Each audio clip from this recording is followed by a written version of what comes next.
प्रणाम सभी को। आइए आज गीता के अध्याय 4 और श्लोक 3 जहाँ कल समाप्त किया था वहीं से शुरू करते हैं। तो कर्म योग को भी उत्तम रहस्य माना जा सकता है।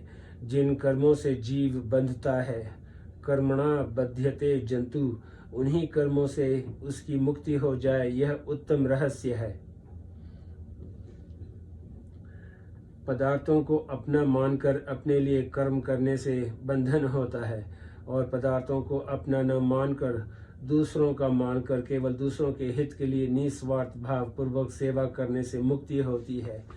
अनुकूलता, प्रतिकूलता, धनवता, निर्धनता, स्वस्थता, रुग्णता आदि कैसी ही परिस्थिति क्यों न हो, प्रत्येक परिस्थिति में इस कर्मयोग का पालन स्वतंत्रता पूर्वक हो सकता है। कर्मयोग में रहस्य की 3 बातें मुख्य हैं। एक बात, मेरा कुछ नहीं है। दूसरी बात, मेरे लिए कुछ नहीं चाहिए। तीसरी बात, अपने लिए कुछ नहीं करना है। पहली बात, मेरा कुछ नहीं है, कारण कि मेरा स्वरूप सत्य अविनाशी है, और जो कुछ मिला है वह सब असत्य नाशवान है। फिर असत्य मेरा कैसे हो सकता है? नित्य का नित्य के साथ संबंध कैसे हो सकता है? दूसरा, मेरे लिए कुछ नहीं चाहिए, कारण कि स्वरूप सत्य में कभी अपूर्ति या कमी होती ही नहीं। फिर किस वस्तु की कामना की जाए? अन्न उत्पन्न अविनाशी तत्व के लिए उत्पन्न होने वाली नाशवान वस्तु कैसे काम में आ सकती है? तीसरा, अपने लिए कुछ नहीं करना है। इसमें पहला कारण यह है कि स्वयं चेतन परमात्मा का अंश है और कर्म जड़ है। स्वयं नित्य निरंतर रहता है, पर कर्म का तथा उसके फल का आदि और अंत होता है। इसीलिए अपने लिए कर्म करने से आदि अंत वाले कर्म और फल से अपना संबंध जुड़ता है। कर्म और फल का तो अंत हो जाता है, पर उनका संगन भीतर रह जाता है, जो जन्म मरण का कारण होता है। कारणन गुणों संगोस्य सदघो निजन्मसु गीता। दूसरा कारण यह है कि करने का दायित्व उसी पर आता है जो कर सकता है, अर्थात जिसमें करने की योग्यता है और जो कुछ पाना चाहता है। निष्क्रिय, निर्विकार, अपरिवर्तनशील और पूर्ण होने के कारण चेतन स्वरूप शरीर के संबंध के बिना कुछ कर ही नहीं सकता। इसीलिए यह विधान मानना पड़ेगा कि स्वरूप को अपने लिए कुछ नहीं करना है। तीसरा कारण यह है कि स्वरूप सत्य है और पूर्ण है, अतः उसमें कभी कमी आती ही नहीं, आने की संभावना भी नहीं। न भावो विगते सत्य गीता। कमी न आने के कारण उसमें कुछ पाने की इच्छा भी नहीं होती। इससे स्वतः सिद्ध होता है कि स्वरूप पर करने का दायित्व नहीं है, अर्थात उसे अपने लिए कुछ नहीं करना है। कर्म योग में कर्म तो संसार के लिए होते हैं और योग अपने लिए होता है, परंतु अपने लिए कर्म करने से योग का अनुभव नहीं होता। योग का अनुभव तभी होगा जब कर्मों का प्रवाह पूरा का पूरा संसार की ओर ही हो जाए। कारण कि शरीर, इंद्रिय, मन, बुद्धि, पदार्थ, धन, संपत्ति आदि जो कुछ भी हमारे पास है वह सब का सब संसार से अभिन्न है, संसार का ही है, और उन्हें संसार की सेवा में ही लगाना है। अतः पदार्थ और क्रिया रूप संसार से संबंध विच्छेद करने के लिए ही दूसरों के लिए कर्म करना है। यही कर्म योग है। कर्म योग सिद्ध होने पर करने का राग, पाने की लालसा, जीने की इच्छा और मरने का भय, ये सब मिट जाते हैं। जैसे सूर्य के प्रकाश में लोग अनेक कर्म करते हैं, पर सूर्य का उन कर्मों से अपना कुछ भी संबंध नहीं होता, ऐसे ही स्वयं चेतन के प्रकाश में संपूर्ण कर्म होते हैं, पर स्वयं का उनसे कुछ भी संबंध नहीं होता, क्योंकि स्वयं चेतन तथा अपरिवर्तनशील है और कर्म जड़ तथा परिवर्तनशील है। परंतु जब स्वयं भूल से उन पदार्थों और कर्मों के साथ थोड़ा सा भी संबंध मान लेता है, अर्थात उन्हें अपने और अपने लिए मान लेता है, तो फिर वे कर्म अवश्य ही उसे बांध देते हैं। नियत कर्म का किसी भी अवस्था में त्याग न करना तथा नियत समय पर कार्य के लिए तत्पर रहना भी सूर्य की अपनी विलक्षणता है। कर्मयोगी भी सूर्य की तरह अपने नियत कर्मों को नियत समय पर करने के लिए सदा तत्पर रहता है। कर्मयोग का ठीक ठीक पालन किया जाए तो यदि कर्मयोग में ज्ञान के संस्कार हैं तो उसे ज्ञान की प्राप्ति, और यदि भक्ति के संस्कार हैं तो उसे भक्ति की प्राप्ति स्वतः हो जाती है। कर्म योग का पालन करने से अपना ही नहीं प्रत्युत संसार मात्र का भी परम हित होता है। दूसरे लोग देखें या न देखें, समझे या न समझे, माने या न माने, अपने कर्तव्य का ठीक ठीक पालन करने से दूसरे लोगों को कर्तव्य पालन की प्रेरणा स्वतः मिलती है और इस प्रकार सबकी सेवा भी हो जाती है। कर्मण्येवाधिकारस्ते मा फलेषु कदाचन मा कर्म फल हेतुर्भुर्मा ते संगो सत्व कर्मणि। तेरा कर्तव्य कर्म करने में ही अधिकार है, फलों में नहीं, और तू कर्म फल का हेतु भी मत बन और तेरी अकर्मण्यता में भी आसक्ति न हो। मार्मिक बात, गीता में भगवान ने उपदेश के आरंभ में दूसरे अध्याय के 11वें श्लोक से 30वें श्लोक तक मनुष्य मात्र के अनुभव विवेक का वर्णन किया है। यह मनुष्य मात्र का ही अनुभव नहीं है, प्रत्युत जीव मात्र का भी अनुभव है। कारण कि मैं हूँ ऐसे अपनी सत्ता होनेपन का अनुभव स्थावर जंगम सभी प्राणियों को है। वृक्ष पर्वत आदि को भी इसका अनुभव है, पर वे इसे व्यक्त नहीं कर सकते। पशु पक्षियों में तो प्रत्यक्ष देखने में भी आता है। जैसे पशु पक्षी आपस में लड़ते हैं तो अपनी सत्ता को लेकर ही लड़ते हैं। यदि अपनी अलग सत्ता का अनुभव न हो तो वे लड़े ही क्यों। मनुष्य को तो इसका प्रत्यक्ष अनुभव है ही, परंतु वह न तो अपने अनुभव की ओर दृष्टि डालता है और न उसका आदर ही करता है। इस अनुभव को ही विवेक या नित्य ज्ञान कहते हैं, निज ज्ञान कहते हैं। यह विवेक सब में स्वतः है और भगवत प्रदत्त है। इंद्रियां, मन और बुद्धि प्रकृति के अंश हैं, इसीलिए इनसे होने वाला ज्ञान प्रकृति जन्य है। शास्त्रों को पढ़ सुनकर इन इंद्रियों और मन बुद्धि के द्वारा जो पारमार्थिक ज्ञान होता है, वह ज्ञान भी एक प्रकार से प्रकृति जन्य ही है। परमात्मा तत्व इस प्रकृति जन्य ज्ञान की अपेक्षा अत्यंत विलक्षण है।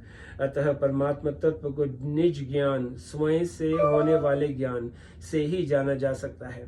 निज ज्ञान अर्थात विवेक को महत्व देने से मैं कौन हूँ, मेरा क्या है, जड़ और चेतन क्या है, प्रकृति और परमात्मा क्या है, यह सब जानने की शक्ति आ जाती है।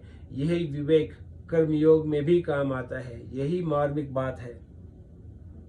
कर्मयोग में विवेक की दो बातें मुख्य हैं। एक, अपने होनेपन मैं हूँ में कोई संदेह नहीं है, और दो, अभी जो वस्तुएं मिली हैं उन पर अपना कोई अधिपत्य नहीं है, क्योंकि वे पहले अपनी नहीं थी और बाद में भी अपनी नहीं रहेंगी।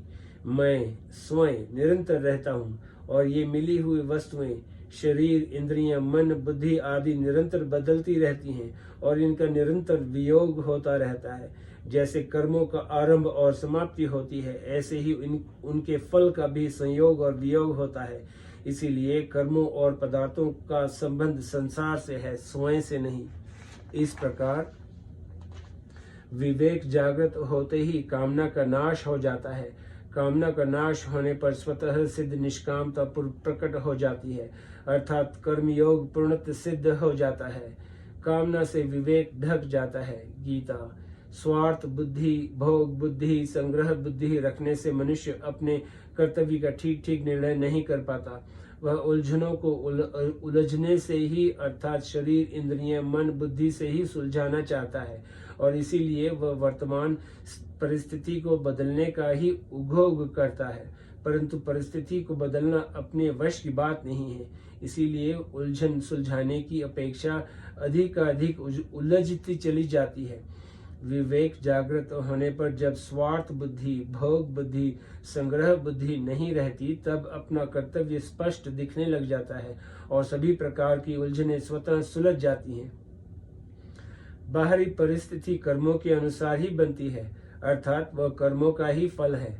धनवत्ता, निर्धनता, निंदा, स्तुति, आदर, निरादर, यश, अपयश, लाभ, हानि, जन्म, मरण, स्वस्थता, रुग्णता आदि सभी परिस्थितियां कर्मों के अधीन हैं। सुनहो भरत भावी प्रबल बिलखी, कहेहु मुनिनाथ, हानि लाभु जीवनु, मरनु जसु अपजसु विधि हाथ। मानस। शुभ और अशुभ कर्मों के फल स्वरूप में अनुकूल और प्रतिकूल परिस्थिति सामने आती रहती है, परंतु उस परिस्थिति से संबंध जोड़कर उसे अपनी मानकर सुखी दुखी होना मूर्खता है। तात्पर्य यह है कि अनुकूल और प्रतिकूल परिस्थिति का आना तो कर्मों का फल है और उससे सुखी दुखी होना तो अपनी अज्ञता मूर्खता का फल है। कर्मों का फल मिटाना तो हाथ की बात नहीं है, पर मूर्खता मिटाना बिल्कुल हाथ की बात है। जिसे मिटा सकते हैं उस मूर्खता को तो मिटाते नहीं, और जिसे बदल सकते नहीं उस परिस्थिति को बदलने का उपभोग करते हैं। यह महान भूल है। इसीलिए अपने विवेक को महत्व देकर मूर्खता को मिटा देना चाहिए और अनुकूल प्रतिकूल परिस्थितियों का सदुपयोग करते हुए उनसे ऊंचा उठ जाना चाहिए, अर्थात असंगन हो जाना चाहिए। जो किसी भी परिस्थिति से संबंध न जोड़कर उसका सदुपयोग करता है, अर्थात अनुकूल परिस्थिति में दूसरों की सेवा करता है तथा प्रतिकूल परिस्थिति में दुखी नहीं होता, अर्थात सुख की इच्छा नहीं करता, वह संसार बंधन से सुगमता पूर्वक मुक्त हो जाता है। जिसे मनुष्य नहीं चाहता वह प्रतिकूल परिस्थिति पहले किए अशुभ पाप कर्मों का फल होती है। अतः पाप कर्म तो करने ही नहीं चाहिए। किसी को कष्ट पहुंचे ऐसा काम तो स्वप्न में भी नहीं करना चाहिए। परंतु वर्तमान में नए पाप कर्म न करने पर भी पुराने पाप कर्मों के फल स्वरूप जब प्रतिकूल परिस्थिति आ जाती है, तब अंतकरण में चिंता, शोक, भय आदि भी आ जाते हैं। इसका कारण यह है कि हमने चिंता, शोक को अधिक परिचित बना लिया है। जैसे बिक्री की हुई गाय पुराने स्थान से परिचित होने के कारण बार बार वहीं आ जाती है, परंतु उसे बार बार नए स्थान पर पहुंचा दिया जाए तो फिर वह पुराने स्थान पर आना छोड़ देती है। ऐसे ही आज और अभी यह दृढ़ विचार कर लें कि आने जाने वाली परिस्थिति से संबंध जोड़कर चिंता शोक करना गलती है। यह गलती अब हम नहीं करेंगे तो फिर ये चिंता शोक आना छोड़ देंगे। विवेक की पूर्ण जागृति न होने पर भी कर्मयोगी में एक निश्चयात्मिका बुद्धि रहती है। जो अपना नहीं है उससे संबंध विच्छेद करना है, और सांसारिक सुखों को न भोग कर केवल सेवा करनी है। इस निश्चयात्मिका बुद्धि के कारण उसके अंतकरण में सांसारिक सुखों का महत्व नहीं रहता। फिर भोगों में सुख है ऐसा भ्रम में उसे कोई डाल नहीं सकता। अतः इस एक निश्चय को अटल रखने से ही उसका कल्याण हो जाता है। सत्संग स्वाध्याय से ऐसी निश्चयात्मिक बुद्धि को बल मिलता है। अतः हरेक साधक को कम से कम ऐसा कल्याणकारी निश्चय अवश्य ही बना लेना चाहिए। ऐसा निश्चय बनाने में सब स्वाधीन है, कोई पराधीन नहीं है।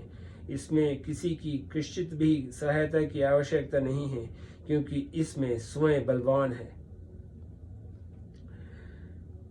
आज यही समाप्त करते हैं, फिर कल श्लोक 4, 5